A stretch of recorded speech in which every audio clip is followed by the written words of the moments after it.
Purple pipes are coming to Eastvale and Jurupa Valley, and they will make a tremendous improvement to the way the Jurupa Community Services District enhances water efficiency in the community.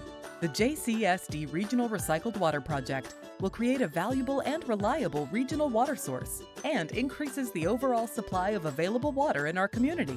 Also known as reclaimed water, we start with wastewater that undergoes rigorous treatment, adhering to strict standards set by local, state, and federal agencies to ensure public health and safety. The water is distributed inside easy-to-identify purple pipes to be used on landscapes, parks, schools, roadway medians, golf courses, and more.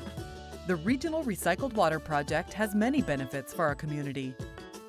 It safely creates an entirely new and valuable water source from wastewater. It's a reliable water source.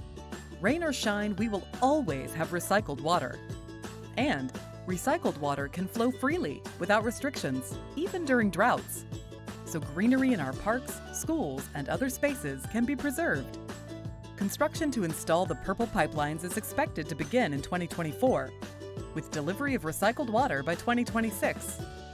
When complete, the JCSD Regional Recycled Water Project can deliver hundreds of millions of gallons of recycled water each year, which means we no longer have to use drinking water for plants and parkland. The JCSD Regional Recycled Water Project, improving water supply reliability for generations to come. Visit us at www.jcsd.us/recycledwater to learn more and stay updated.